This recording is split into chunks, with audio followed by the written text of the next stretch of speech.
Olá a todos, sejam bem-vindos. O objetivo desse vídeo é apresentar para vocês um pouco da minha trajetória e com o que venho trabalhando no programa de pós-graduação em Ciência da Computação do Cefet-RJ. Para aqueles que não me conhecem, meu nome é Pedro Henrique Gonzalez Silva e vocês podem entrar em contato comigo através do e-mail pegonzales@ec.cefet-rj.br.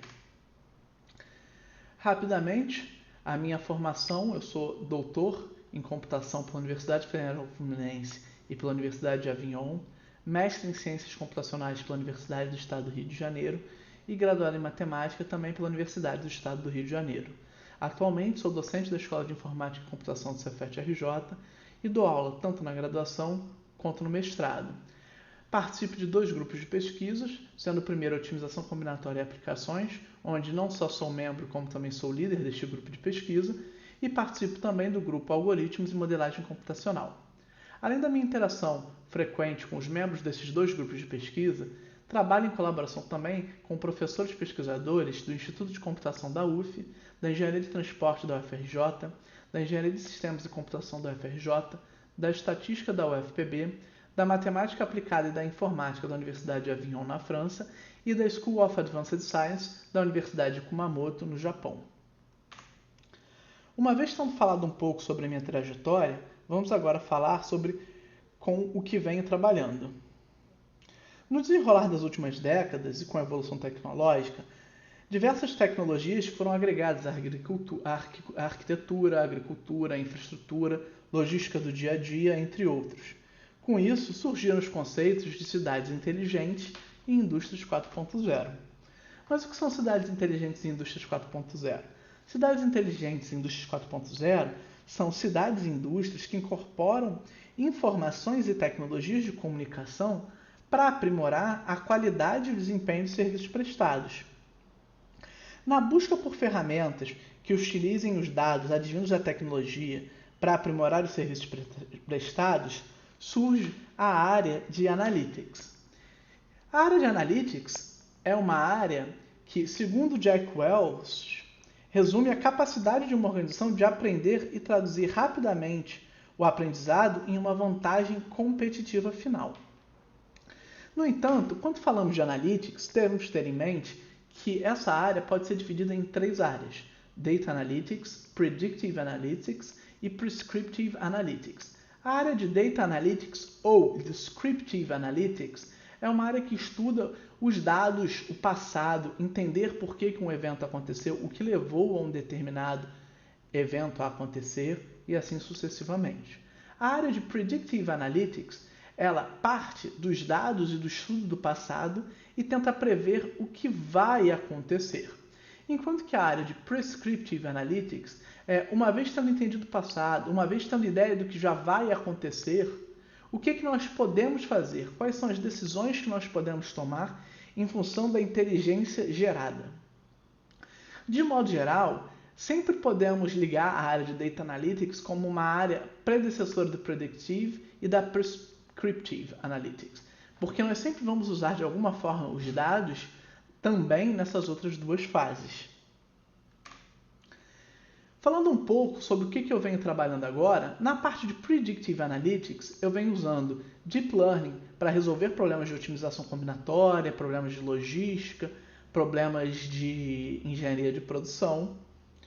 Também trabalho com otimização de hiperparâmetros de Machine Learning, buscando, por exemplo, como determinar uma topologia de uma rede neural para que ela seja mais eficiente, quantas camadas ocultas, qual a taxa de aprendizado e assim sucessivamente. E aplico também Reinforcement Learning ao mercado de ações, de modo a buscar tendências de alta, tendências de queda, como um todo.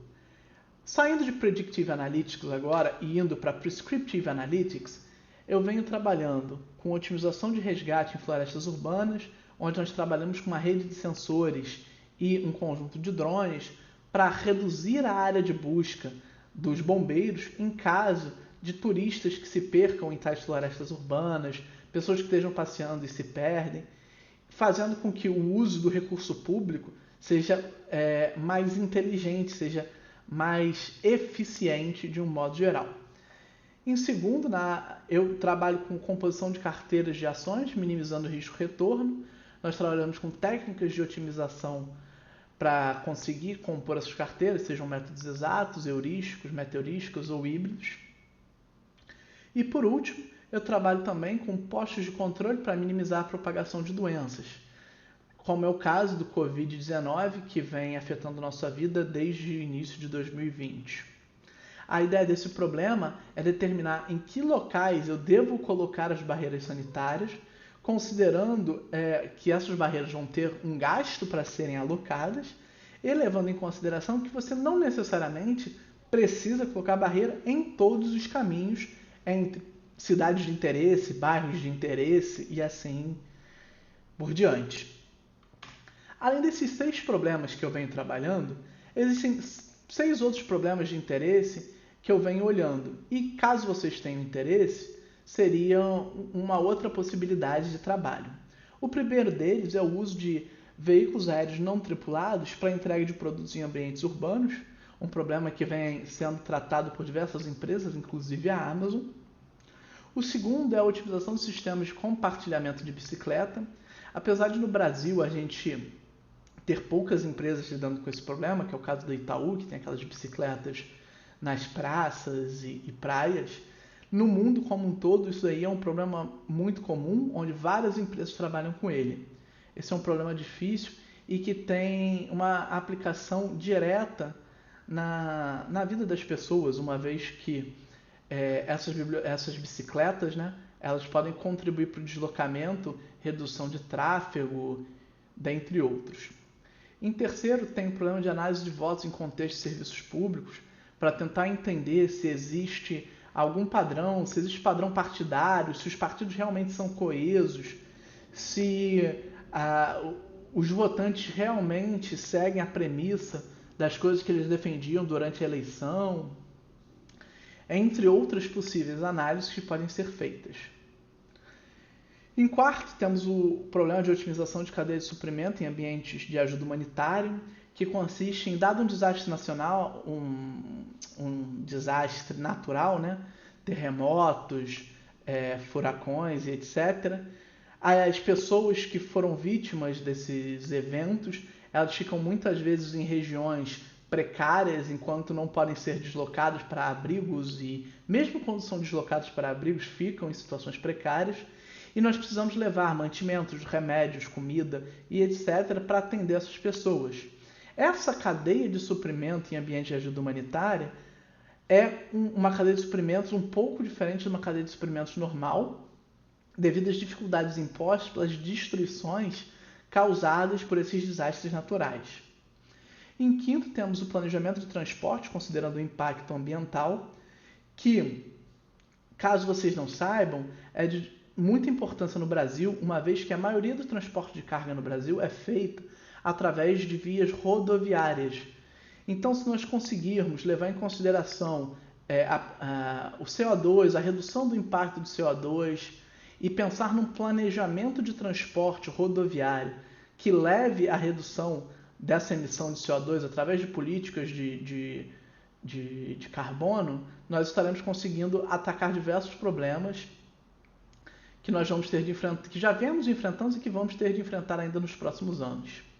Por último, temos o planejamento de infraestrutura para a popularização de veículos elétricos, que é um outro problema que também tem um impacto ambiental, uma vez que, se as pessoas começarem a migrar para os veículos elétricos, tanto a nível de transporte particular como carros, mas também pensando em ônibus, nós também estaremos reduzindo a emissão de CO2.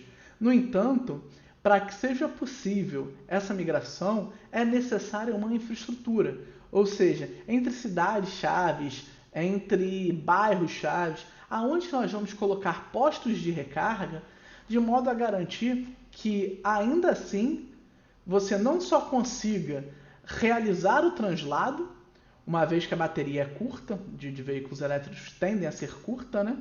Mas também você não tenha que se deslocar da sua rota preferida, ou se tenha de deslocar da sua rota preferida, não seja para uma rota que leve muito mais tempo do que a sua rota padrão, uma vez que, se a sua rota for muito